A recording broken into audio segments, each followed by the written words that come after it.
पर जैसी आदत सरकार की भी हो गई है कि सीधे सीधे कह रहे हैं कि विपक्ष का जो काम है वो सिर्फ सरकार का विरोध करना है, हर चीज में विरोध करते हैं। और क्या विपक्ष के दावों में कुछ सच्चाई है? हमने कोशिश करी इसको समझने की, लेकिन उससे पहले मैं आपको कुछ डॉक्यूमेंट दिखाना चाहता हूं जिससे कि कम से कम आप समझ लें तथ्य क्या है। देश में एक state emblem of India prohibition of improper use act 2005 है, यानी कि ये जो मैं इस वक्त लिए बैठा हूं, मैं अपने जो हमारे कैमरा पर्सन उनसे गुजारिश करूंगा थोड़ा सा इसको जरा जूम इन करके दिखाएं।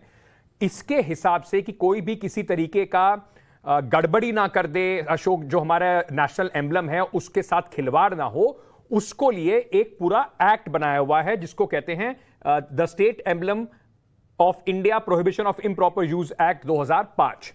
इसमें बड़े हिसाब से लिखा गया है कि किस तरीके से अशोक स्तंभ का इस्तेमाल किया जा सकता है।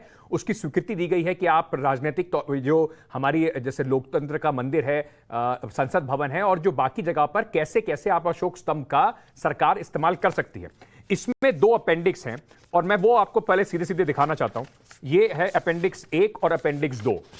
इसमें जो तस्वीर दी गई है, ये देख रहे हैं आप, एक तस्वीर और ये दूसरी तस्वीर। इसमें जो तस्वीर दी गई है इसकी हूबहू कॉपी होनी चाहिए, ऐसा लॉ कहता है। ऐसा देश के अंदर कानून जो बनाया गया है आपके देश के एम्बलम को, अशोक स्तंभ के लिए, उसके लिए जो कानून है, वरना तो कोई अपने हिसाब से कुछ भी अशोक स्तंभ के नाम पर बनाकर उसको प्रस्तुत कर सकता है। चलिए अब बात करते हैं जो पूरा इस विवाद में जो शायद एक ऐसे व्यक्ति हैं, राजनीतिक उठापटक चल रही है, लेकिन क्या इसके कोई राजनीतिक मायने हैं? बनाने से पहले क्या इसमें राजनीतिक किस तरह की मंशा थी, उसको जानने के लिए जिन्होंने ये पूरा बनाया है अशोक स्तंभ, जो आर्टिस्ट हैं, स्कल्पचर जो हैं, उनसे आपको सीधे मुखातिब कराते हैं। इस वक्त हमारे साथ सुनील देवरे साहब लाइव एंड एक्सक्लूसिव जुड़ रहे हैं। बहुत बहुत शुक्रिया सुनील जी हमारे साथ बात करने के लिए। आपने एक बड़ी विशालकाय मूर्ति बनाई है जो अब सदियों तक संसद भवन के ऊपर रहने वाली है, इतिहास में वो दर्ज होगी। लेकिन उसी मूर्ति को लेकर कहीं ना कहीं बड़ा सारा विवाद अब हो रहा है। कहा जा रहा है कि ये बिल्कुल वैसा अशोक स्तंभ नहीं है जो सारनाथ से अशोक स्तंभ निकला था, और 2005 का जो एक्ट है उसके विपरीत इसमें कुछ चेंजेस करे गए हैं। आपको ये जो कलाकृति आपने बनाई है, इसको आपने बनाने से पहले क्या क्या स्टडी किया और क्या इसमें कुछ बदलाव आपने किया है? हाँ, दिख रहा है आपको? जी, देख पा रहे हैं जो आप सामने दिखा रहे हैं हमें अशोक स्तंभ। ये एंगल से अगर हम देखेंगे तो उसका कैरेक्टर बदल जाता है, और सेम एंगल से वो फोटो लिया गया है बियॉन्ड, मतलब जो ग्राउंड लेवल से।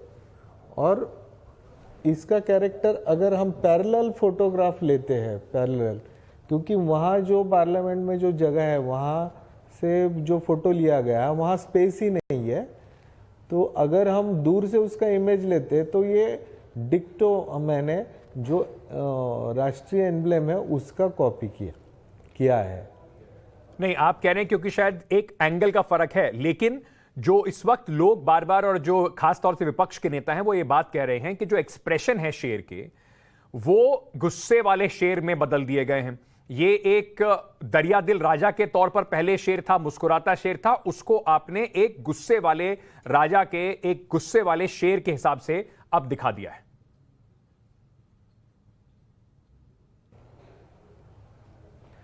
नहीं, ये मैं नहीं जानता हूँ। मैं आर्टिस्ट हूँ। मैंने पूरा कोशिश की है कि इसको परफेक्टली नेशनल एम्बलम जो सारनाथ का जो जीसस पहले 280 BC में बना है उसका स्टडी करके मैंने ये छोटा ये बनाया, फिर इसको एनलार्ज करके वहाँ बिठाया। अभी वो कौन से एंगल से कौन कैसे देखता है, किस एंगल से उसका इमेज खींचा जाता है और कौन सा एक्सप्रेशन ढूंढते ही, इस बारे में मुझे कुछ मैं बता नहीं सकता हूँ लोगों का ये। लेकिन मैंने जो स्कल्पचर किया है वो जो मेथडोलॉजी है हमारी उस तरह से ही किया है, पूरा उसका स्टडी करके किया है, डिटेलिंग में किया है। मेरा ऐसा कोई पर्पस नहीं है कि ये स्कल्पचर में ये एक्सप्रेशन या मुझे किसी ने प्रेशर नहीं किया है कि ये एक्सप्रेशन दो। इसमें आर्टिस्ट कोई इंटरेस्टेड भी नहीं होता है। मैंने जो ऑथेंटिक है वो मैंने किया है। नहीं, क्योंकि सवाल ये बार बार ये पूछा जा रहा है कि क्या ये जो एग्रेसिव दिख रहा है इसमें आपने कुछ आर्टिस्टिक फ्रीडम ली है, अपने हिसाब से कोई इंटरप्रिटेशन की है क्या? ये उसी का रिप्लिका है, देखिए मेरे सामने जो है ना, ये जो स्कल्पचर है ना, ये उसी का रिप्लिका है और इसी को एनलार्ज किया है हमने। जो कॉन्ट्रैक्ट था सुनील जी, वो आपको कहां से मिला? क्या सरकार की तरफ से कुछ एडवाइजरी दी गई थी? क्योंकि आरोप यह लग रहा है कि ये सरकार का प्रभाव दिखाई पड़ रहा है, तो आपका कोई सरकार से संबंध था, कुछ आपको कहा गया था? नहीं, गवर्नमेंट की तरफ से मुझे कॉन्ट्रैक्ट नहीं मिला है। ये मुझे टीपीएल, टाटा प्रोजेक्ट लिमिटेड से दिया गया है। डायरेक्ट गवर्नमेंट से मेरा कोई ये नहीं है इसमें। अपने दर्शकों को बता देता हूं कि जो टाटा प्रोजेक्ट्स है उनको ये पूरा कॉन्ट्रैक्ट दिया गया है नई संसद बनाने का, और उन्होंने सुनील जी को हायर किया ये अशोक स्तंभ बनाने के लिए। सुनील जी, आप ये बात बखूबी जानते हैं, और क्योंकि आप एक आर्टिस्ट हैं तो आप ये बात समझते हैं कि कुछ चीजों की बड़ी सिंबॉलिक इंपॉर्टेंस होती है। आपने क्या इसको बनाने से पहले सारनाथ गए, आपने स्टडी किया? 2005 का जो हमारा एक्ट है उसको भी आपने पढ़ा पूरी तरीके से?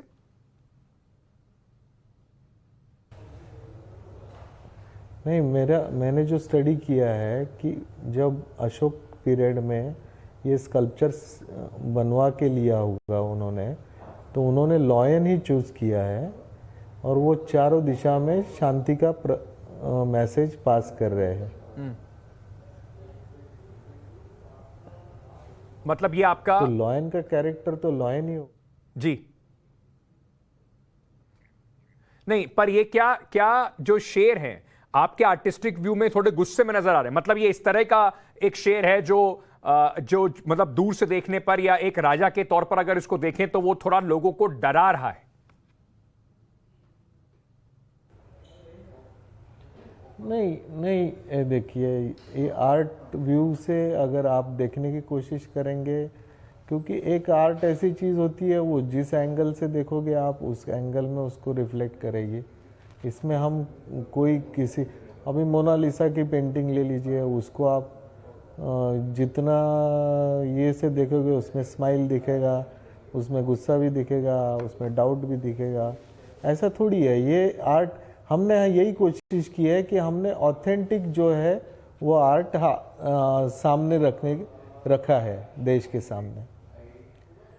मैं अंत में चलने से पहले आपसे एक बार फिर पूछना चाहता हूं, क्या कुछ मंशा थी इस शेर को थोड़ा एग्रेसिव दिखाने में, या आपको लगा कि बिल्कुल जैसे का जैसा है वैसा हूबहू आपने कॉपी किया है? क्योंकि मैं अभी दर्शकों को ये 2 अनेक्चर दिखा रहा था 2005 के एक्ट के, इसमें और जो आपने बनाया उसमें थोड़ा अंतर जरूर दिखाई पड़ता है। तो क्या आप ये मान के चलें कि आपने हूबहू कॉपी की है, या फिर ये थोड़ा बहुत आपका इसमें इंप्रेशन भी था, इस वजह से शेर ज्यादा एग्रेसिव दिखाई पड़ रहा है?